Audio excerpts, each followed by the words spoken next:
اس سے پہلے کہ ہم محترم علامہ صاحب کی خدمت میں آج کے پروگرام کے حوالے سے پہلا سوال رکھیں، کل کے پوچھے گئے سوال کا درست جواب اور آج کا سوال آپ کی خدمت میں۔ کل کا سوال یہ تھا کہ حج کے دوران وقوف عرفہ کس مقام پر ادا کیا جاتا ہے؟ درست جواب میدان عرفات میں۔ آج کا سوال نوٹ فرما لیجئے۔ فتح مکہ کے بعد سرکار دو عالم صلی اللہ علیہ وآلہ وسلم نے کتنے دن مکے میں قیام فرمایا؟ 25 دن، 28 دن یا 29 دن؟ جو درست جواب آپ سمجھتے ہوں روانہ فرمائیے۔ ہمارے فون نمبرز ہیں 0092213452709، ہمارا دوسرا فون نمبر ہے 009221343000980، ہمارا ای میل ایڈریس ps@duniatv.tv، ہمارا SMS کا نمبر 3031 اور ہمارا واٹس ایپ کا نمبر ہے 0092321825019 حضرت ارشاد فرمائیے۔ بڑی اہم آیت قرن اولیٰ سے لے کے آج تک مسلمان حکمرانوں کو درس دے رہی ہے، اور یہ قرآن کریم کی آیت یعنی قرآن کریم میں رکھ کر قیامت تک کے لیے مسلمان حکمرانوں کو ان کے فرائض بتا دیے گئے کہ دیکھو تمہیں یہ 4 کام ضرور کرنے ہیں۔ الذین ان مکناہم فی الارض۔ اب یہاں پر یہ جو ہے تمکن ارشاد فرمائیے۔ انیق صاحب ماشاءاللہ آپ جو موضوع اٹھاتے ہیں وہ بہت ہی جامع اور بڑا بصیرت سے بھرا ہوا ہوتا ہے۔ اللہ آپ کو سلامت رکھے اور بندگان خدا اس سے فیض حاصل کرتے رہیں اور قرآن کو سمجھنے کے ساتھ اس پر عمل کرنے کی کوشش بھی کریں۔ آمین۔ چونکہ ہدف یہی ہے کہ قرآن کا کہ بندگان خدا زندگی کا سلیقہ اور بندگی کا طریقہ اس سے سیکھیں۔ ایک بات جو ہمیشہ مد نظر رکھنی چاہیے کہ خدا عالم نے انسان کو جو پیدا کیا ہے تو شتر بے مہار کے حیثیت سے نہیں چھوڑا ہے، بلکہ اس نے آغاز کیا ایسے انسان سے جو ہادی برحق بھی تھا، نبی بھی تھا، جی ہاں، ہادی برحق بھی تھا، زمین پر اللہ کا جانشین تھا۔ جانشین وہی کام کرے گا جو اصل کا ہے، تو وہ جناب آدم جو زمین پر اللہ کے جانشین بن کر آئے تھے انہیں وہی کام کرنے تھے جو اللہ کو پسند ہو۔ اس لیے اللہ نے ان کو صحیفہ دیا، دستور حیات دیا، تب زمین پر بھیجا۔ پہلے وہاں فرشتوں سے سجدہ کرا دیا، اس کے بعد زمین پر بھیجا، اور پہلے کہہ دیا تھا انی جاعل فی الارض خلیفہ، میں زمین اپنا جانشین بھیجنے والا ہوں۔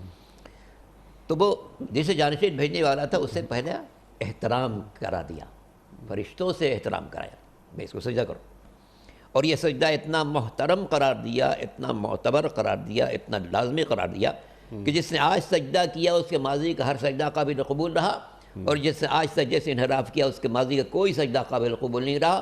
حکم ہوا فخرج، نکل جائیں یہاں سے۔ جی ہاں، تو حضرت آدم پہلے انسان ہیں اور اللہ نے ان کو ہدایت دے کے بھیجا، صحیفے دیے تاکہ بندگان خدا کو اس کے مطابق چلائیں۔ پھر اس کے بعد جب ظاہر کو پہلے انسان تھے، دنیا میں آئے، حوا آئیں، پھر حابیل قابیل آئے، پھر نسل انسانی بڑھی، یہاں تک ایک معاشرہ قائم ہو گیا، تو پہلی شریعت نافذ ہوئی وہ جناب نوح علیہ السلام کے ذریعے سے، کیونکہ اس وقت تک سوسائٹی میں اتنے بڑے افراد ہو چکے تھے جن کے لیے قانون ہونا چاہیے۔ تو شریعتوں کا مقصد تھا معاشرے کو ایک قانون کے دائرے میں رکھنا۔ ٹھیک، سرکار دو عالم حضرت محمد مصطفیٰ صلی اللہ علیہ وسلم جن کے لیے جناب عیسیٰ نے بھی گواہی دی تھی کہ مصدقاً برسول یأتی من بعدی اسمہ احمد، میں تصدیق کرنے والا ہوں اس نبی کی جو میرے بعد آئے گا اور اس کا نام احمد مجتبیٰ محمد مصطفیٰ صلی اللہ علیہ وسلم ہوگا۔ تو پہلی شریعت حضرت نوح علیہ السلام پر ہے، پھر جناب ابراہیم، پھر موسیٰ، پھر عیسیٰ، پھر حضرت حضور اکرم، آخری شریعت ہے۔ مکے کی زندگی دیکھتے ہیں وہ اور ہے، مدینہ کی زندگی دیکھتے ہیں اور ہے۔ مکے کی زندگی میں ظاہر ہے کہ آغاز کار ہے کہ جو بت پرستی کر رہے ہیں ان کو نکالنا ہے بت پرستی سے اور توحید کی طرف لانا ہے، کہ کیا تم اپنے ہاتھوں سے بت بناتے ہو، ان کو پوچھتے ہو۔ اور واقعاً اگر غور کرے تو یہ انتہائی بدبختی انسانوں کی کہ اپنے ہاتھ سے کوئی مجسمہ بنا لیا اور اسی کو سجدہ کرنا شروع کر دیا۔ عجیب بات ہے، آج اس 21ویں صدی میں غور کرتا ہوں ہندوستان میں جائیں دیں کہ کروڑوں بت بنائے جاتے ہیں۔ جی جب بنا رہے ہیں تو اپنی مرضی سے بنایا، کسی کا 2 ہاتھ بنایا، کسی کا 4 ہاتھ بنایا، کسی کا 6 ہاتھ بنایا، کسی کو خوبصورت مرد بنایا، کسی کو خوبصورت عورت بنایا، کسی کو کالا پینٹ کر دیا وہ کالی مائی ہو گئیں، کسی کے انسان کی صورت بنا کے اس پر ایک سونڈ بنا دی تو وہ گنیش جی ہو گئے، کسی کا پیکر بنایا اور اس کے ایک دم بنا دی تو وہ ہنومان جی ہو گئے۔ جب تک بنا رہے ہیں اس وقت تک ان کی مخلوق ہے، اور جب بنا کے رکھ دیا تو اب اس کو خالق مانتے ہیں۔ سجدہ کریں گے تو اسی کو کریں گے، بارش نہ ہو رہی ہے اس سے دعا مانگیں گے، بیٹا نافرمان ہے اس سے درخواست کریں گے، بیوی صحیح کام نہیں کر رہی ہے اس سے درخواست کریں گے، معاشرے میں کوئی جو پریشانی ہو جا کے اس سے درخواست کریں گے۔ یہ مصیبت سرکار دو عالم کو جس معاشرے میں مبعوث کیا گیا اس میں یہ مصیبت تھی کہ اپنے ہاتھ سے بت بناتے تھے، اس کو سجدہ کرتے تھے۔ اور تعجب خیز بات یہ ہے کہ عاجز مطلق کو سجدہ کرتے تھے، قادر مطلق کو سجدہ نہیں کرتے تھے۔ حضور کی سب سے بڑی جو محنت تھی اسی بات پر تھی کہ ان کو سمجھانا تھا کہ عاجز مطلق کو سجدہ مت کرو، قادر مطلق کو سجدہ کرو۔ تو 13 برس تو اسی میں گزر گئے، یہاں تک کہ مشرکین نے کہا نہیں ان کو ختم کر دو، یہ ہمیں ہٹانا چاہتے ہیں اپنے راستے سے۔ تو اللہ نے حکم دیا کہ آپ مدینہ تشریف لائیے۔ مدینہ تشریف لاتے ہیں، پھر آغاز ہوتا ہے دستور اسلامی کا۔ اور دنیا دیکھے کہ مدینہ حضور کے آنے سے پہلے کیا تھا اور حضور کے آنے کے بعد کیا ہوا۔ سبحان اللہ۔ سرکار نے گویا مکمل طور پر تبدیل کر دیا۔ پہلا قانون یہ نافذ کیا کہ جناب جتنے قبائل آپس میں جنگ و جدال میں مبتلا تھے وہ سب ختم کریں، آشتی کی فضا میں زندگی گزاریں، جسے میثاق میثاق کے نام سے یاد کیا جاتا ہے کہ سرکار نے سارے قبائل کو جمع کیا، ایک ایگریمنٹ کیا، اس ایگریمنٹ کے تحت سب اچھی زندگی گزاریں۔ تو یہ آغاز ہے اسلامی ریاست کا۔ اب آیت میں جن باتوں کا تذکرہ ہے، ان مکناہم، اگر ہم ان کو اقتدار دے دیں، طاقت دے دیں، قدرت دے دیں، اختیار دے دیں، تو ان کو یہ کام 4 تو لازماً کرنا ہے۔ وَلِلَّهِ عَاقِبَةُ الْأُمُورِ، سب کو سمجھنے کہ اللہ کے بارگاہ میں پہنچنا ہے، وہ باس پرس کرے گا کہ تمہیں ہم نے اختیار دیا، تم نے نماز قائم کی، تم نے زکوٰۃ کا نظام قائم کیا، تم نے نیکیوں کی ترویج کا قائم حکم دیا، کیا تم نے برائی کو روکنے کے لیے اسباب فراہم کیے۔ تو پہلا کام نماز ہے۔ روز محشر کے جہاں گداز بود، اولین پرسش نماز بود۔ سبحان اللہ۔ اس سے پہلے کہ میں اقامت صلاۃ کے حوالے سے آپ سے سوالات رکھوں اور بہت ساری باتیں سیکھوں آپ سے، اس اقتدار دیں گے الذین ان مکناہم، میرا سوال آپ کی خدمت میں یہ ہے کہ گویا اقتدار دین کا مطالبہ ہے کہ تمہیں اقتدار حاصل کرنا ہے تاکہ تم زمین پر اقامت صلاۃ بھی کرو، نماز کا حکم دو، زکوٰۃ کا ادارہ قائم کرو، نیکی کا حکم دو، برائی سے روکو، یہ چاروں باتیں سکھا دی گئیں۔ تو کیا اقتدار حاصل کیے بغیر بھی یہ کام ہو سکتا ہے؟ ارشاد۔ آیت میں ان مکناہم، ان شرط ہے، شرط ہے، اگر ہم کسی کو اقتدار دیں تو اس کے 4 کام کرنا پڑے گا۔ یہ نہیں کہ اقتدار حاصل کرنے کی کوشش کرو، نہیں، اگر ہم اقتدار دے دیں تو اب تمہاری کوالٹی کیا ہونی چاہیے؟ یہ 4 کام تمہارے ذمہ ہونا چاہیے۔ اختیار اللہ کی طرف سے ہے، ظاہر ہے کہ اسباب کائنات کو اللہ نے اسباب کے تحت پیدا کیا ہے، دریا ہے، اس کی روانی ہے، سمندر اس کی طغیانی ہے، آفتاب اس کے تمام چیزوں کو اسباب فراہم کر دیے سے۔ زمین میں بیج ڈالو تو زمین کو اللہ نے طاقت نمو دے دی کہ وہ بیج کو چیر کے، پھاڑ کے، گلا کے، سڑا کے پھر سے اس سے ایک پودا نکال دے گی۔ تو اللہ نے اسباب فراہم کیے ہیں، تو اگر اسباب کے تحت تمہیں مل گئی سلطنت، مل گیا اختیار، تو اب اختیار کو ملنے کے بعد تمہاری ذمہ داری کیا ہے؟ ٹھیک ہے۔ اچھا، اب اگلا سوال میرا آپ کی خدمت میں یہ ہے کہ اقتدار حاصل کیے بغیر یعنی قوت نافذہ کے بغیر کیا دین کے تمام جو احکامات ہیں ان پر عمل ممکن ہے؟ انفرادی طور پر تو ہر انسان، ظاہر ہے کہ جتنے بھی انسان دنیا میں پائے جاتے ہیں انفرادی طور پر تو سب عمل کر سکتے ہیں، مگر قدرت یہ چاہتی ہے کہ معاشرے میں یہ 4 کام اتنے واضح طور پر ہوں کہ بندگان خدا ان سے فیض حاصل کریں۔ نماز چونکہ اہم ترین چیز ہے، روز محشر کے جہاں گداز بود، اولین پرسش نماز، سب سے پہلے نماز کا حکم ہوگا۔ تو نماز کے سلسلے میں بڑی ذمہ داری ہے جس کو بھی اختیارات ملیں کہ وہ ایسے قوانین نافذ کرے کہ ملک میں کوئی بے نمازی نہ رہے، نماز کی روح لوگوں کے اندر ایجاد کی جائے، بتایا جائے کہ اس نماز کے کیا فوائد ہیں۔ نماز کے لیے سب سے پہلے تم اپنے جسم کو پاک کرو گے، وضو کرو گے، لباس کو پاک کرو گے، جگہ پاک حاصل کرو گے، جگہ مباح حاصل کرو گے۔ لباس مباح ہونا چاہیے، اگر اس میں کوئی بھی شائبہ ہو غلط شامل ہو نماز نہیں ہو سکتی۔ ٹھیک، پانی پاک حاصل کرو، پانی مباح حاصل کرو، جگہ حاصل کرو، مکانات میں دیکھو جس مکان میں رہتے ہو یہ اس میں کوئی غصبی چیز تو شامل نہیں ہے، اگر ایک پیسہ بھی رشوت کا شامل ہے تو اس صورت میں یہ مکان تمہارے لیے نماز کے لیے بھی مناسب نہیں رہے گا۔ ٹھیک، تو یہ نماز جو ہے چونکہ بہت سے امور کا مجموعہ ہے، ان الصلاۃ تنہی عن الفحشاء والمنکر، نماز روک دیتی ہے انسان کو برائیوں سے اور ناپسندیدہ باتوں سے۔ ٹھیک، تو چونکہ نماز کی کوالٹی یہ ہے کہ وہ انسان کو برائیوں سے روکے گی، تو اس سے سب سے پہلے نماز کا تذکرہ ہو، تاکہ انسان جب رب کی بارگاہ میں حاضری دے روزانہ کم از کم 10 مرتبہ کہے اہدنا الصراط المستقیم، اہدنا الصراط المستقیم، اہدنا الصراط المستقیم، پالنے والے مجھے سیدھے راستے پر رکھنا، پالنے والے مجھے سیدھا راستے پر رکھنا۔ تو خود بھی تو کوشش کرے گا۔ اگر یہ جملے وہ صرف زبان سے نہیں کہہ رہا ہے، لقلقہ لسانی نہیں ہے، دل سے کہہ رہا ہے، تو یہی ایک نماز اس کی زندگی میں اصلاح پیدا کر سکتی ہے سبحان اللہ۔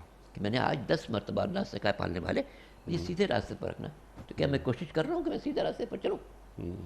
تو یہ ایک جملہ اگرچہ صرف واجب نماز کے حد تک ہے، اگر نوافل میں پڑھتا ہے اس کے ساتھ ساتھ تو پھر یہ تعداد بڑھ جائے گی، اس نے دن میں ہو سکتا ہے 50 مرتبہ اللہ سے کہا ہو ٹھیک۔ کہ اہدنا الصراط المستقیم، پالنے والے مجھے سیدھے راستے پر رکھنا۔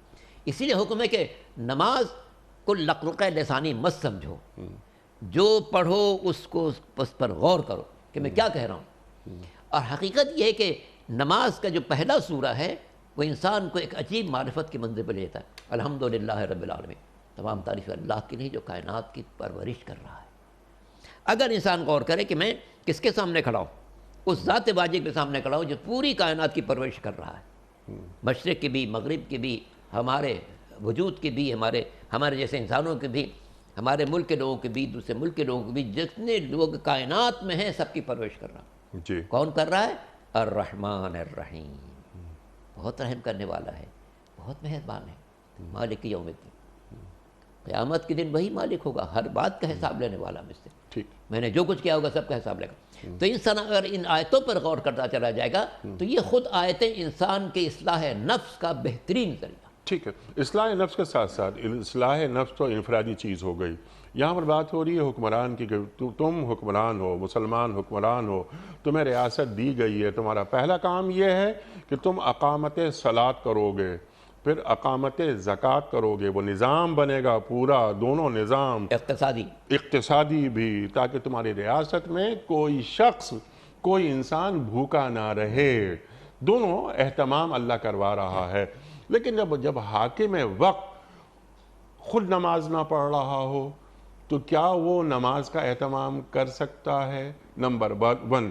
نمبر 2 یہ کہ یہ اقامت صلاۃ کو کیسے، ذرا کھولیے، اقامت صلاۃ مسلمان ریاست میں کس طرح مطلوب ہے؟ اللہ تعالیٰ کیا چاہتا ہے کہ تمام جو مساجد ہیں ریاست کی، اس کا جو امام ہوگا وہ سرکاری ہوگا یا جو حاکم وقت ہوگا وہ اس کی امامت کروائے گا؟ دین کو کیا مطلوب ہے؟ ماشاءاللہ ہمارے یہاں کے تو پارلیمنٹ اتنی عمدہ ثابت ہوئی ہے کہ زیادہ دنوں کی بات نہیں ہے کہ پارلیمنٹ کے ایک معزز رکن سے کہا گیا کہ سورہ قل هو اللہ پڑھو، تو الحمدللہ وہ سورہ قل هو اللہ بھی پورا صحیح نہیں پڑھ سکے۔ ٹھیک ہے، تو یہ ہماری بدقسمتی ہے، ہماری جہاں بہت ساری بدقسمتی ہے کہ ہم نے قائد اعظم نے اس مملکت کے حصول کے سلسلے میں جو وعدے بر صغیر کے مسلمانوں سے کیے تھے ان وعدوں کی تکمیل کے لیے ہم نے کوئی قدم اٹھانے کی کوشش نہیں کی۔ ہم آج بھی جناب دعوے بہت بڑے کر دیتے ہیں، لیکن اگر ہم اپنے حکمرانوں کی عملی زندگی کو دیکھیں تو جو خود نماز نہیں پڑھتا وہ بندگان خدا کو نماز کی طرف کہاں راغب کرے گا؟ ٹھیک ہے، تو اس کا کام کیا ہونا خود چاہیے؟ احساس نہیں ہے کہ میں نماز بھی کوئی اہم چیز ہوتی ہے، وہ دوسروں کو کیسے ترغیب دے سکتا ہے؟ اس لیے بنیادی تقاضا یہ ہے کہ حاکم اسے بنایا جائے جو دین کی تمام اقدار سے واقف بھی ہو، ان پر کاربند بھی ہو۔ اللہ اکبر۔ ہمارے آئین میں یہ بات لکھی ہوئی ہے کہ یہاں پر اسی شخص کو لایا جائے گا کہ جو دین سے واقف ہو اور دین کا پابند ہو اور باکردار ہو، اور باکردار ہو۔ آئین کے شق نمبر 62 سے یہ باتیں بہت تصریح کے ساتھ لکھی گئی ہیں، مگر ہماری بدقسمتی کہ 73 سال ہو رہے ہیں اس مملکت کے قائم ہوئے، مگر ہم نے ان باتوں کی طرف جو قائد اعظم نے کہی تھی ایک قدم بھی آج تک نہیں اٹھایا ہے۔ ٹھیک ہے، اور الحمدللہ اس وقت 56-57 ممالک ہیں، ان میں شاید ہی کوئی ایسا حکمراں ہو جس پر ہم یہ کہہ سکیں جناب یہ قرآن کے اصول کے مطابق پورے طور پر عمل کر رہا ہے۔ ٹھیک افسوس یہی ہے، ہمارے مسلمانوں کی زندگی میں سب سے بڑا افسوس یہ ہے کہ ہمارا قول کچھ اور ہوتا ہے، ہمارا عمل کچھ اور ہوتا ہے۔ ہم گفتار کے غازی ہوتے ہیں، کردار کے غازی نہیں ہوتے، جبکہ قدرت چاہتی ہے کہ ہم گفتار کے غازی نہ بنے، کردار کے غازی بنیں۔ ٹھیک ہے، وہ یا ایھا الذین آمنوا لما تقولون ما لا تفعلون کبر مقتا عند کبر اللہ ہے۔ مقتا عند اللہ، اللہ کے نزدیک سب سے سنگین جرم ہے، جی سب سے سنگین۔ ٹھیک، اب یہ تو خیر جو ہمارے مسلمان ریاستوں کے حکمران ان کے اعمال ایک طرف، یہ اقاموا الصلاۃ وآتوا الزکوٰۃ، اس کو یعنی اللہ تعالیٰ اور کیسا نظام دیکھنا چاہتا ہے، یعنی اس کے لیے مسلمان ریاستوں کے حکمرانوں کو کیا کرنا چاہیے، یہ اور بات وہ نہیں کر رہے، یا ان کی ترجیحات میں کہیں بھی نہیں ہے یہ آیت کہ سورہ حج کی آیت نمبر 41 کیا کہہ رہی ہے، اس سے کوئی سروکار نہیں ہے، لیکن دین کا تقاضا ہے نا۔ اور پھر قرآن کریم میں اللہ تعالیٰ نے رکھ دی یہ بات کہ دیکھو تمہیں جب بھی اقتدار تم کو ملے گا یہ کام کرنا ہے، یہ کام کرنا ہے۔ تو اب یہ کہ نماز کا نظام، ایک نظام ماضی میں ضیاء الحق صاحب نے بھی شروع کر دیا تھا یہاں، لیکن وہ وقتی طور پہ کچھ ہوا، ایک اس کا غلغلہ ہوا، وہی ختم ہو گیا۔ دین کیا چاہتا ہے؟ لقد کان لکم فی رسول اللہ اسوۃ حسنہ۔ ٹھیک ہے، سرکار دو عالم کو مدینے میں جیسے ہی پرسکون حالات ملے، آپ نے مختلف علاقوں میں ان افراد کو بھیجا جو نماز قائم کرنے کی صلاحیت رکھتے ہوں، روح نماز سے باخبر ہوں، اور بندگان خدا کو صحیح راستے پر چلانے کے اہل ہوں۔ ٹھیک، تو یہ حقیقت یہ ہے کہ اگر سرکار دو عالم کے اسوہ حسنہ کو پیش نظر رکھا جاتا تو حاکم وہی بنتا جس میں اسلام کی تعلیمات کا شعور بھی ہو، پابندی بھی ہو، ٹھیک، اور پھر وہ منتخب کرتا ہے ایسے افراد کو کہ جو دین کے قیام کے سلسلے میں ہوں۔ ایک بس گاؤں ہے، اس میں بھی ایسے شخص کو مقرر کرے جو دین کی تعلیمات سے باخبر ہو، نماز کی اہمیت کو جانتا ہو، بندگان خدا اس کے کردار سے بھی مطمئن ہوں، تاکہ جو آگے بڑھ کے ہماری قیادت کر رہا ہے، نماز میں کیا ہے، امام جماعت جو ہوتا ہے وہ قیادت کرتا ہے، جی، جو قیادت کر رہا ہے اس کا کردار اتنا اچھا ہو، اس کی سیرت اتنی اچھی ہو، اس کی زندگی اتنی پاک و پاکیزہ ہو کہ لوگوں کا دل کھنچے کہ ہاں میں اس کے پیچھے نماز پڑھوں گا۔ تو اگر ہم سرکار دو عالم کے حیات طیبہ کو سامنے رکھ کر زندگی گزارتے تو ہمارے یہاں نالائق حکمراں کبھی مسلط نہیں ہو سکتے تھے۔ ہماری بدقسمتی یہی ہے کہ قول اور رہا، عمل اور رہا۔ ٹھیک ہے، اگلی بات، اب یہ بالکل بدقسمتی ہماری ایسے ہی رہی، لیکن جو روح ہے اس آیت کی وہ کیا ہے کہ پہلا کام جب اللہ تعالیٰ یہ فرما رہا ہے کہ تمہارا پہلا کام یہ ہے کہ تم نماز کا ادارہ قائم کرو گے، یعنی تم مخلوق خدا کو اللہ سے جوڑو گے، پہلا کام یہ کرو گے کہ تمہاری ریاست میں رہنے بسنے والے، زندگی کرنے والے اپنا ایک تعلق اللہ سے جوڑ کر رکھیں، ایسا نہ ہو کہ وہ اپنے کاروبار حیات میں لگ جائیں۔ یہ مسلمان ریاستیں ہیں، ان ریاستوں میں رہنے بسنے سانس لینے والے ہر فرد کا ایک تعلق اللہ سے ہونا چاہیے۔ ایک بات یہ، اب ہم ذرا سا آگے آتے ہیں، زکوٰۃ فوراً دیکھیے اور بھی چیزیں ہیں، فرائض ہیں، ستون ہیں، لیکن اللہ تعالیٰ نے یہاں پر نماز اور زکوٰۃ کو رکھ دیا کہ دیکھو زکوٰۃ تمہارا کام یہ ہونا چاہیے، تم حکمران ہو کہ تمہاری ریاست کے اندر کوئی بھوکا نہیں رہے، طبقاتی نظام اس انداز کا نہ رہے کہ یعنی کچھ لوگ دنیا کے لیے ترسیں اور کچھ لوگ دنیا کے لیے لپکیں، یہ نہ رہے۔ زکوٰۃ کو تقسیم کرنا بنیادی کام کس کا ہے؟ ریاست کا، لیکن ریاست آج پورے عالم اسلام میں کتنی ریاستیں ہیں کہ جو یہ کام کر رہی ہے کہ زکوٰۃ ہم کلیکٹ کرتے ہیں اور پھر ہم ڈسٹریبیوٹ کرتے ہیں۔ ایون ہم پاکستان میں آ جائیں، پاکستان میں پرائیویٹ سیکٹر میں زکوٰۃ کا انتظام ہوتا ہے، بلکہ افسوسناک بات تو یہ ہے، معاف کیجیے میری بات لمبی ہو رہی ہے، یہ تو ہم دین کی بات کر رہے ہیں، ہیلتھ یہ کام حکومت کا ہے، امپلائمنٹ یہ کام حکومت کا ہے، سیکورٹی یہ کام حکومت کا ہے، وغیرہ وغیرہ۔ یہ تمام کام جو حکومت کے تھے وہ عوامی شعبے سے نکل کر یہ ایک نجی شعبے میں چلے گئے. میری جاب یہ حکومت کو کوئی سروکار نہیں, میری ہیلتھ, میرے بیوی بچوں کی ہیلتھ کوئی حکومت کو سروکار نہیں ہے, میرا تحفظ کوئی حکومت کو سروکار نہیں ہے. کیسا عجیب نظام ہے. لیکن زکوٰۃ ارشاد. جبکہ آپ ہی کی بات سے میں آگے بڑھاؤں کہ جبکہ بعض ممالک جنہوں نے اسلام کے اس قانون کو سمجھا اپنے ملک میں ان باتوں کے لیے پوری کوشش کی, ایک فلاحی ریاست کام کرنے کی کوشش سبحان اللہ. کہ ہیلتھ کا شعبہ انہوں نے کہا بھئی ہر انسان کو جو میرے ملک کے اندر ہے ہیلتھ ملنا چاہیے, ہیلتھ کارڈ بنا دیتے ہیں. کوئی بھی تکلیف ہو ڈاکٹر کے پاس جاؤ, جا کے اس کی تکلیف بیان کرو, وہ علاج کرے گا, دوا بھی فری دی جائے گی, ڈاکٹر بھی فری دیکھے گا. جی ہاں. اور جو چاہے سنگین ترین جرم, سنگین ترین مرض ہو, ہارٹ کا مرض ہو, کینسر کا مرض ہو, اس قسم کے جتنے سخت مرض ہیں سب کا مفت علاج. جی ہاں. یہ ہر حکمراں کا فرض ہے کہ وہ یہ کام کرے, اپنی مملکت کو فلاحی مملکت بنانے کی کوشش کرے, جس کا سرکار دو عالم نے ہمیں اصول دیا ہے. صلی اللہ علیہ وسلم. آپ دیکھیں کہ قرآن مجید میں سورہ بقرہ میں پڑھتے ہیں کہ الذین یؤمنون بالغیب یقیمون الصلاۃ ویؤتون الزکاۃ. کم از کم قرآن مجید میں 30 مقامات ایسے ہیں جہاں پر نماز کے بعد فوراً زکوٰۃ کا تذکرہ. جی ہاں. چونکہ نماز اللہ سے رابطہ ہے, زکوٰۃ میں اللہ کے ساتھ بندوں سے بھی رابطہ ہے. قدرت نہیں چاہتی کہ میں صرف اس کا بن کے رہوں, نہیں, میں اس کے بندوں کو پیش نظر رکھوں, چونکہ یہ بندہ مفلوق الحال بھی ہو سکتا ہے, پریشان حال بھی ہو سکتا ہے. زکوٰۃ کا نظام اسی طرح سے رکھا گیا کہ ہر معاشرے میں کچھ خوشحال ہوتے ہیں, کچھ بدحال ہوتے ہیں. خوشحال لوگوں سے ان کے مال کا کچھ حصہ لے کر بدحال لوگوں کی بدحالی کو دور کیا جائے, سبحان اللہ. تاکہ زمین پر کوئی انسان بھوکا نہ رہے. نماز جو ہے چونکہ انسان کو ایک رابطہ بناتی, ایاک نعبد و ایاک نستعین, پالنے والے میں صرف تیری عبادت کرتا ہوں, تجھ سے مدد مانگتا ہوں. جب یہ ہم اقرار کر چکے نماز میں کہ میرے مالک میں صرف تیری عبادت کرتا ہوں اور تجھ سے ہی مدد مانگتا ہوں, تو اس کو یہ پیش نظر رکھنا چاہیے کہ سارے بندے جتنے زمین پر ہیں سب اللہ کی مخلوق ہیں. جب اللہ کی مخلوق ہیں تو میں دیکھوں میرے کیا وسائل ہیں, میرے پاس مویشی ہیں, میرے پاس غلے ہیں, میرے پاس مال ہے, میرے پاس دولت ہے, اس دولت میں بندگان خدا کے حق کو ادا کروں.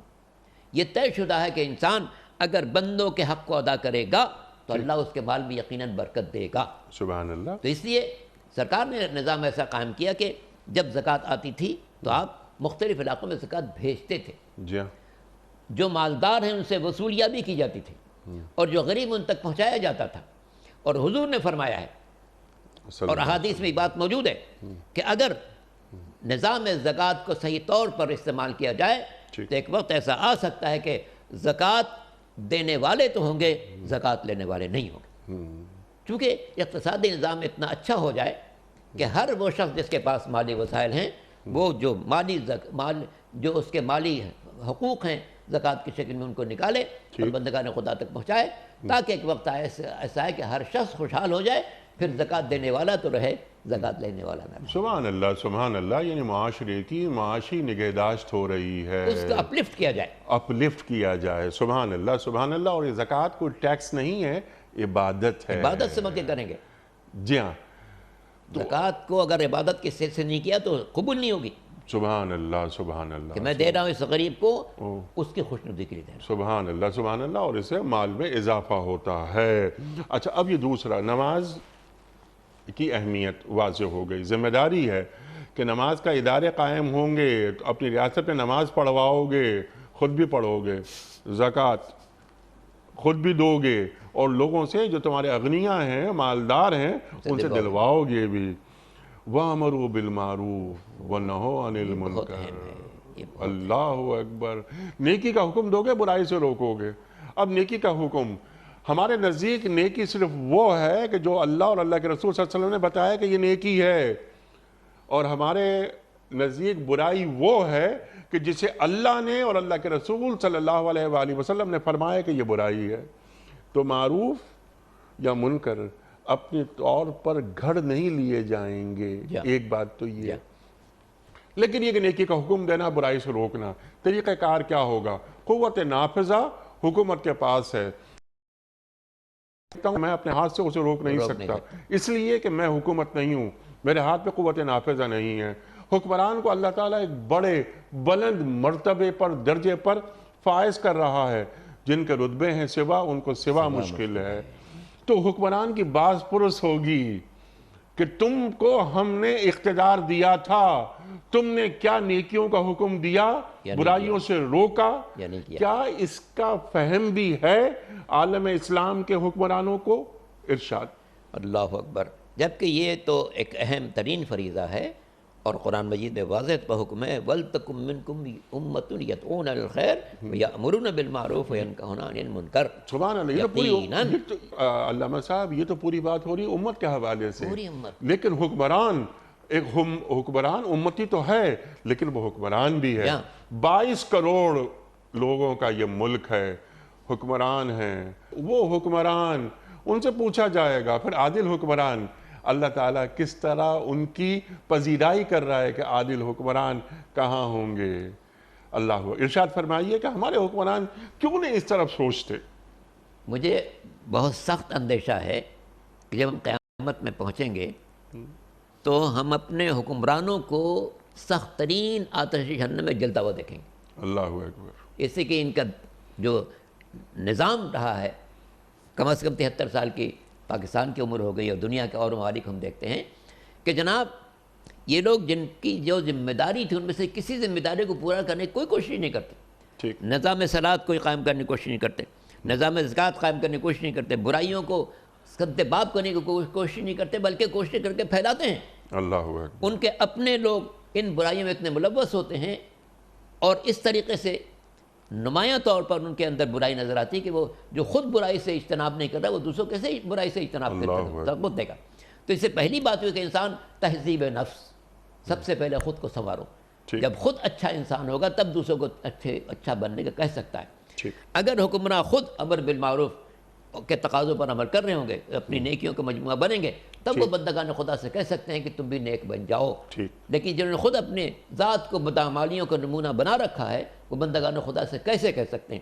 اور اگر کہیں گے بھی تو ان کی بات کا اثر کہاں ہوگا؟ اس لیے کہ دل سے جو بات نکلتی ہے اثر رکھتی ہے، پر نہیں طاقت پرواز مگر رکھتی ہے۔ اچھا معروف، ذرا معروف کو کھول دیجئے نا کہ معروف اللہ تعالیٰ کیا فرما رہا ہے؟ الذین مکناہم فی الارض اقاموا الصلاۃ وامروا بالمعروف ونہوا عن المنکر۔ تو یہ معروف اور منکر، معروف کسے کہتے ہیں، منکر کسے کہتے ہیں؟ بڑی اچھی بات کہی ہے بعض باب علم نے۔ معروف کے لغوی معنی پہچانا ہوا، اور منکر یعنی نہ پہچان، غیر شناختہ، جو پہچانا نہ جائے۔ بات کیا ہے؟ انسان کی فطرت اللہ نے خیر پر رکھی ہے، تو خیر کو وہ پہچانتا ہے اور شر کو نہیں پہچانتا۔ تو اگر معاشرے کے اندر خیر نیکی اتنی عام ہو جائے کہ ہر انسان اس نیکی کا خوگر بن جائے، تو اس نیکی کو چونکہ فطرت نے قبول کیا، اس لیے معروف کہا گیا ہے۔ تو ہر وہ کام جس میں انسان کی فطرت کہے کہ نہیں یہ کام اچھا نہیں ہے، وہ منکر ہے، اور ہر وہ کام جس کو فطرت کہے کہ نہیں اچھا ہے، وہ معروف بن جائے گا۔ میزان اصل تو ہے وہ ہے سرکار دو عالم کی ذات ہے۔ لقد کان لکم فی رسول اللہ اسوۃ حسنہ، تمہاری رسول کی زندگی میں بہترین نمونہ عمل ہے۔ تو سرکار دو عالم نے اپنی زندگی میں جن باتوں کو نیک قرار دیا ہے وہ قیامت تک نیک رہیں گی، اور جن باتوں کو آپ نے برا قرار دیا ہے وہ قیامت تک بری رہیں گی۔ اور یہ چونکہ پیغمبر نے جو کچھ کہا ہے وہ فطرت انسانی کے مطابق کہا ہے، سبحان اللہ۔ لہذا فطرت بھی تصدیق کرے گی کہ سرکار دو عالم نے جس بات کو نیک کہا وہ نیک ہے، جس بات کو بد کہا وہ بد ہے۔ اسی بات کو یوں کہا گیا کہ حلال محمد حلال الی یوم القیامہ وحرام محمد حرام الی یوم القیامہ۔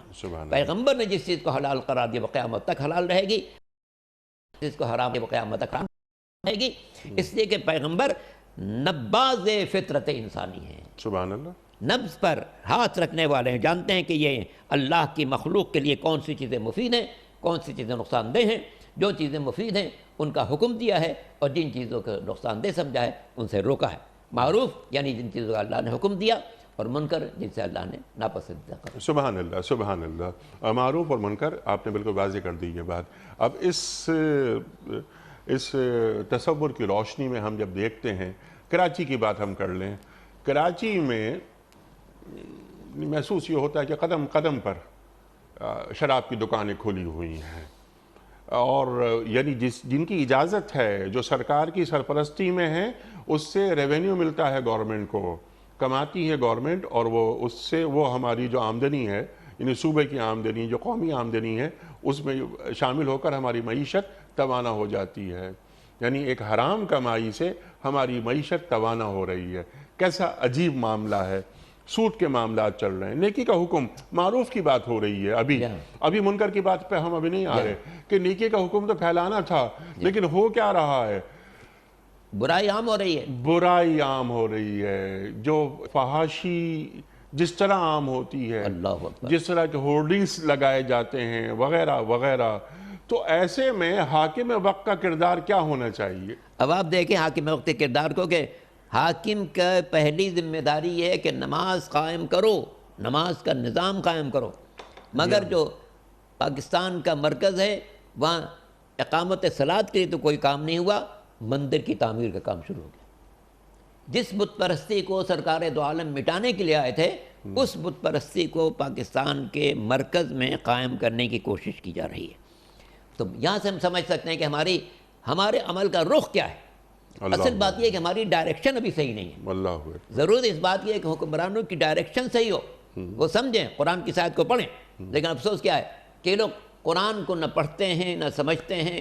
کسی نہ کسی موقع پر کسی نہ کسی تقریب میں چند آیتوں کی تلاوت کرا دی جاتی ہے، تو سمجھتے ہیں کہ ہمارا قرآن سے تعلق نہیں ہے، جبکہ قرآن کیا کہتا ہے؟ ان ھذا القرآن یہدی للتی ہی اقوم، یہ قرآن اس راستے کی طرف ہدایت کرتا ہے جو سب سے پائیدار ہے، سب سے مضبوط ہے، سب سے مستحکم ہے۔ کاش یہ ہمارے حکمراں قرآن کو پڑھتے، سمجھتے، اس پر عمل کرتے، تو ان کی اپنی زندگی بھی سنور جاتی، قوم کو بھی صحیح راستے پر چلانے کی کوشش کرتے۔ اللہ اکبر، اللہ اکبر۔ اچھا، منکر کو، برائی کو روکنا، یہ بھی کام حکمران کا ہے، محض حکمران کا ہے، قوت نافذہ ہے، کیونکہ اس کے پاس قوت نافذہ ہے۔ اچھا، کوئی ایک عام آدمی کسی برائی کو دیکھے تو وہ کیا کرے اس کو برائی کو ختم کرنے کے لیے؟ اس کے لیے سرکار دو عالم حضرت محمد مصطفیٰ صلی اللہ علیہ وسلم کا ارشاد ہے کہ ہر فرد کی ذمہ داری، کلکم راعٍ وکلکم مسئول عن رعیتہ، تم میں سے ہر ایک نگراں ہے اور اس سے اس کی نگرانی کے بارے میں سوال کیا جائے گا۔ جہاں برائی دیکھیں کوشش کریں اس برائی کو روکیں۔ ہاتھ سے روک سکتے ہیں، جا کے بھائی اس کام کو بند کرو، نہ روک سکیں زبان سے روکیں، زبان سے بھی نہ روک سکو تو دل سے برا سمجھو، اور اس کے بعد فرمایا وَهَذَا أَضْعَفُ الْإِيمَانِ، ایمان کا انتہائی کمزور درجہ ہے کہ تم صرف دل سے برائی کو برا سمجھو اور اقدام نہ کر سکو۔ ضرورت ہے کہ انسان اقدام کرے، حرف حق بلند کرے، کوشش کرے کہ میں اپنی زبان سے روکنے کی کوشش کروں اور اس برائی کو مٹانے کی کوشش کروں۔ ہمارے استاد معظم بھی کہا کرتے تھے، دیکھو برائی کو دیکھ کر ہٹ جانا کمال نہیں ہے، برائی کو ہٹا دینا کمال ہے۔ تو بندے مومن کی شان یہ ہونی چاہیے کہ جہاں بھی کوئی برائی دیکھے اس کو مٹانے کی ہر ممکن کوشش کرے، جن وسائل کو استعمال کر سکتا ہے ان وسائل کو استعمال کرے، اپنی آبرو بھی بچائے، لوگوں کی بھی آبرو بھی بچائے، اپنے کو بھی آبرو نہ کرے، لیکن برائی کو مٹانے کی جو ممکن کوشش کر سکتا ہے وہ کرے۔ سبحان اللہ۔ یہ جو بات آپ نے فرمائی نا، اور آپ درمیان میں ایک لفظ استعمال کیا بندہ مومن، یہ تو بات بندہ مومن کی ہو رہی ہے نا، کہ میں اور آپ ہم گئے اور ہم نے کسی برائی کو دیکھا، حتی المقدور کوشش کی، کم از کم دل میں برا سمجھا، لیکن یہاں بات ہو رہی ہے حکمران کی۔ حکمران کے پاس مکمل قوت ہے، تو اس کی ذمہ داری کیا ہے اگر وہ ایک برائی کو دیکھتا ہے؟ اس کی ذمہ داری سب سے زیادہ ہے۔ اگر بندے مومن پر یہ کام فرض ہے کہ برائی کو دیکھ کے اور اس کو مٹانے کی کوشش کرے، تو جس کے پاس قوت نافذہ ہے وہ تو اپنے طاقت کو استعمال کر کے برائی کو روک سکتا ہے، لیکن نااہلی یہ ہے کہ طاقت ہونے کے باوجود نیکی کو پھیلاتے نہیں، برائی کو روکتے نہیں، نماز کو قائم کرنے کی کوشش نہیں کرتے، زکوٰۃ کا نظام قائم کرنے کی کوشش نہیں کرتے، تاکہ بندگان خدا کی افلاس کو دور کیا جائے، ان کی غربت کو دور کیا جائے، ان کی تنگ دستی کو دور کیا جائے۔ یہ نظام اللہ نے 4 باتیں کہی ہیں تاکہ ایک صحیح اسلامی معاشرہ سامنے آئے، جس میں انسان کا اپنے رب سے رابطہ ہو، نماز، بندگان خدا کے حسن سلوک اور ان کے ساتھ معاشی معاملات کا تعلق ہو، زکوٰۃ، کہیں پر بھی نیکی پھیلتی نظر آئے، امر بالمعروف ہے، برائی مٹتی نظر آئے، یہ نہی عن المنکر ہے، تاکہ ایک سالڈ معاشرہ، اور وہی جس کی خاطر انسان کو پیدا کیا، الذی خلق الموت والحیات لیبلوکم ایکم احسن عملا، تم میں سے حسن عمل کے اعتبار سے سب سے بہتر کون؟ تو معاشرے کو اللہ چاہتا ہے کہ انسان بھی اچھا ہو، معاشرہ بھی اچھا ہو، فرد بھی اچھی ہو، اجتماع بھی اچھا ہو۔ اور انسان کی تخلیق اسی لیے ہوئی تھی کہ اس کے اندر حسن عمل پیدا ہو۔ یہ حسن عمل اسی وقت ہوگا جب ہمارے حکمراں اس بات کی طرف توجہ دیں کہ اللہ نے جن لوگوں کو کی ذمہ داری رکھی ہے ان کو قوت نافذہ بھی دی ہے۔ عام افراد کے پاس قوت نافذہ نہیں ہوتی، اس سے وہ اتنا عمل نہیں کر سکتے، لیکن گورنمنٹ کے پاس قوت نافذہ ہوتی ہے، جس بات کو منوانا چاہتے ہیں منوا لیتے ہیں۔ تو جب ان کے پاس یہ طاقت موجود ہے کہ جس بات کو منوانا چاہیں منوا لیتے ہیں، تو کیوں نہیں نظام صلاۃ کو قائم کرتے، کیوں نہیں نظام زکوٰۃ کو قائم کرتے، کیوں نہیں امر بالمعروف کا طریقہ رائج کرتے، کیوں نہیں منکر سے روکنے کی کوشش کرتے۔ یقیناً ان سب کا باز پرس ہوگی۔ اگر ایک انسان سے باز پرس ہوتی ہے تو حکمراں سے اس سے کئی 100 گنا زیادہ باز پرس ہوگی کہ اس عاجز انسان کے پاس تو طاقت نہیں تھی، تمہارے پاس طاقت تھی، تم نے اس طاقت کا استعمال صحیح کیوں نہیں کیا؟ نماز قائم کیوں نہیں کی؟ زکوٰۃ کا نظام کیوں نہیں قائم کیا؟ برائیوں سے روکا کیوں نہیں؟ نیکیوں کی ترویج کیوں نہیں کی؟ سبحان اللہ سبحان اللہ، وَلِلَّهِ عَاقِبَةُ الْأُمُورِ، یہی بتا دیا گیا کہ ہر کام کا جو انجام ہے وہاں ہے، کیونکہ تمہاری جو نیتیں ہیں، تمہارا کسی کام کا آغاز ہے یا انجام، وہ اللہ جانتا ہے کہ تمہاری نیت کیا تھی، نیت کیا ہے۔ حکمران کی حیثیت سے تم کیا یہ چاہتے تھے؟ تمہاری ترجیحات میں یہ چاروں چیزیں تھیں یا نہیں تھیں، یا تم محض یعنی قولی اقرار کرتے رہے، عملی انکار کرتے رہے، گفتار کے غازی رہے، کردار کے غازی نہیں۔ سبحان اللہ۔ اچھا، اب علامہ صاحب، جیسے کہ ہم ہر پروگرام میں ہم ایک سوال رکھتے ہیں، اور آپ دنیا دیکھی ہے الحمدللہ، ہم جانتے ہیں آپ پوری دنیا کا سفر کرتے ہیں، آپ دین کا پیغام پہنچاتے ہیں۔ آج جو مسلمان حکمران ہیں، ان مسلمان حکمرانوں سے یہ آیت کچھ تقاضا کرتی ہے؟ ان کو پیغام دے دیجئے، یعنی اس کے جو مخاطب ہیں ہر انسان ہے، لیکن خاص طور پر حکمران ہیں۔ جیسے آپ نے فرمایا نا کہ ایک آدمی، ایک بندہ مومن، وہ برائی دیکھے، وہ کم سے کم دل میں برا سمجھے اسے، یہ نہیں کہ وہ احساس بھی مر جائے، اگر وہ احساس مر گیا، وہ بھی احساس مر گیا۔ مجھے یاد آیا قرآن کریم کی ایک آیت جس کا ترجمہ یہ ہے کہ داؤد علیہ السلام اور مسیح ابن مریم علیہ السلام کی زبان سے اللہ لعنت بھیجوا رہا ہے۔ کیوں؟ کہ یہ برائی کو دیکھتے تھے اور مٹانے کی کوشش نہیں کرتے تھے، اور خاموش رہتے تھے، تو اللہ تعالیٰ نے 2 انبیاء کے ذریعے لعنت بھیجوا دی۔ اللہ اکبر۔ تو ٹو ڈوز، کرنے کے کام حکمران ہمارے۔ حاکم کو سمجھنا چاہیے کہ یہ اقتدار ایک امانت ہے۔ سبحان اللہ سبحان اللہ۔ امانت ہے، اس امانت میں خیانت نہ ہونے پائے۔ امانت کے تقاضا یہ ہے کہ جو فرائض حاکم کے قرآن نے معین کر دیے ہیں ان کو پورا کرنے کی کوشش کرے۔ جب تک اس کے پاس اقتدار نہیں تھا وہ کہہ سکتا تھا کہ بھئی میں کیسے، قوت نافذہ نہیں تھی میرے پاس، ٹھیک، لیکن جب قوت نافذہ بھی ہے ٹھیک، اور قرآن نے اس کا اسلوب بھی دے دیا، اب کوئی گنجائش نہیں رہے گی عذر کی۔ ہم جیسا انسان اللہ کی بارگاہ میں عذر کر سکتا ہے کہ پالنے والے میں کیسے برائی کو مٹاتا، میرے پاس کوئی طاقت نہیں تھی، کوئی سہولت نہیں تھی، اختیارات نہیں تھے، لیکن حکمراں اللہ کی بارگاہ میں عذر نہیں پیش کر سکے گا۔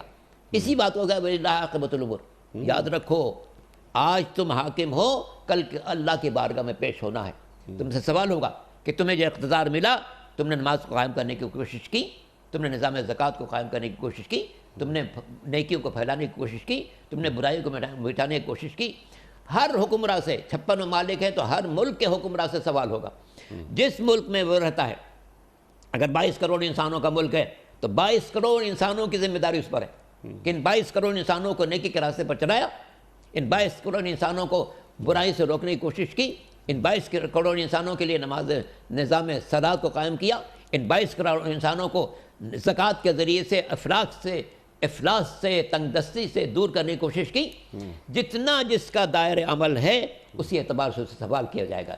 ایک فرد سے سوال اس کی ذاتی صلاحیت کے مطابق ہوگا، حکمراں سے سوال اس پوری مملکت میں جتنے افراد رہتے ہیں سب کے اعتبار سے ہوگا کہ تم 22 کروڑ انسانوں کے حاکم بنے تھے، کیا تم نے اس حکومت کی ذمہ داری کو پورا کیا؟ تم غفلت کا اعتراض نہیں کر سکتے، اس سے کہ ہم نے واضح کر دیا تھا کہ حکمراں کے فرائض کیا ہیں۔ قرآن قیامت تک زندہ رہنے والی کتاب ہے، اس کا ہر حرف زندہ رہے گا، لہذا جو شخص جس وقت بھی حاکم بنے گا قرآن اس کو مخاطب کرے گا کہ تمہاری پہلی ذمہ داری یہ ہے کہ نماز کے نظام کو قائم کرو، زکوٰۃ کے نظام کو قائم کرو، نیکیوں کو پھیلانے کی کوشش کرو، برائی کو روکنے کی کوشش کرو. تم پر ذمہ داری اس وقت 22 کروڑ انسان روز قیامت بارگاہ معبود میں تمہارا شکوہ کریں گے. پالنے والے اس شخص کو تم نے ہم پر حاکم بنایا تھا، مگر نہ اس نے نماز کے نظام کو قائم کیا، نہ زکوٰۃ کے نظام کو قائم کیا، نہ نیکی کو ترویج کی کوشش کی، نہ برائی کو پھیلانے کی کوشش کی. کیا حشر ہوگا اس انسان کا جس کی شکایت 22 کروڑ انسان رب کی بارگاہ میں پیش کر رہے ہوں گے. وَلِلَّهِ عَاقِبَةُ الْأُمُورِ، اللہ کے پاس انجام ہے. وہ پوچھے گا کہ تمہارے پاس اختیار تھا تو تم نے یہ کام کیوں نہیں کیا. اللہ اکبر، اللہ اکبر، اللہ اکبر، اللہ اکبر. علامہ صاحب میں آپ کا بڑا شکر گزار ہوں کہ آپ تشریف لائے اور یہ انتہائی اہم موضوع پر آپ نے سیر حاصل گفتگو عطا فرمائی.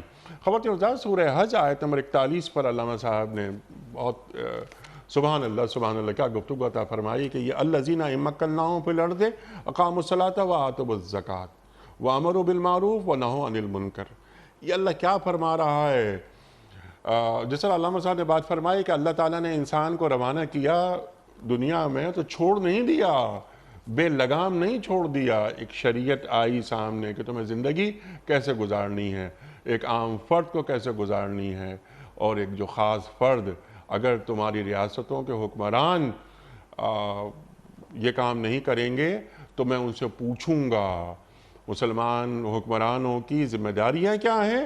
وہ چاروں باتیں علامہ صاحب نے بالکل واضح کر کے بیان کر دیں کہ جنہیں ہم زمین پر اقتدار دیں گے وہ نماز قائم کریں گے، زکوٰۃ قائم کریں گے، نیکی کا حکم دیں گے اور برائی سے روکیں گے.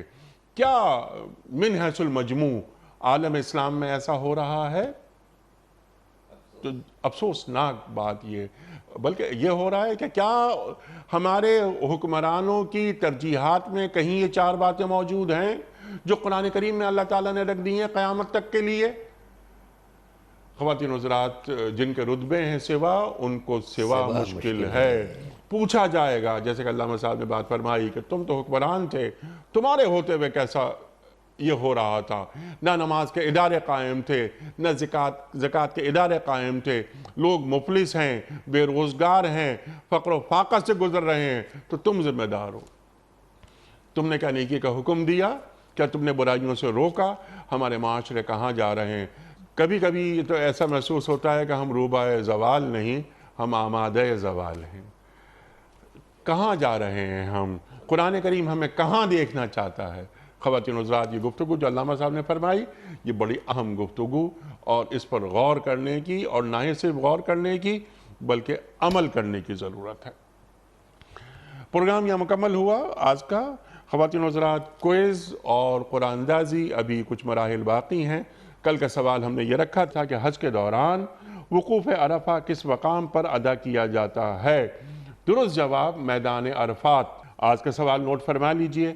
فتح مکہ کے بعد سرکار دو عالم صلی اللہ علیہ وآلہ وسلم نے کتنے دن مکے میں قیام فرمایا؟ 25 دن، 28 دن یا 29 دن؟ جو درست جواب آپ سمجھتے ہوں روانہ فرمائیے. ہمارے فون نمبرز ہیں 00922 345 27 ہمارا دوسرا فون نمبر ہے 00922 343 00980. ہمارا ای میل ایڈریس ps@dunyatv.tv. ہمارا SMS کا نمبر 3031 اور ہمارا واٹس ایپ کا نمبر ہے 0092 321 825 0194. وقت ہے قرآن اندازی کا. حضرت ایک بہت ہی نیچے سے آپ نے پرچی نکالی اور آج کے محمد زبیر رؤف. کہاں سے؟ یہ ہیں جناب فیصل آباد سے. محمد زبیر رؤف صاحب فیصل آباد سے آپ کی خدمت میں دنیا ٹی وی کی جانب سے دینی کتب پر مشتمل یہ گفٹ ہیمپر آپ کے گھر بذریعہ کوریئر روانہ کیا جا رہا ہے. آپ کو بہت بہت مبارک ہو. اختتام ہوتا ہے پیام صبح کا روزانہ ایک قول پر، اور وہ قول ہوتا ہے صاحب نہج البلاغہ امیر المومنین حضرت علی مرتضیٰ کرم اللہ وجہہ کا. آپ فرماتے ہیں، اور سبحان اللہ کیا قول ہے، کہ جب اللہ کسی بندے کو سرفرازی دینا چاہتا ہے تو اسے اپنی محبت میں مشغول کر لیتا ہے. جب اللہ کسی بندے کو سرفرازی دینا چاہتا ہے تو اسے اپنی محبت میں مشغول کر لیتا ہے۔ اللہ اکبر۔ اجازت، خدا حافظ۔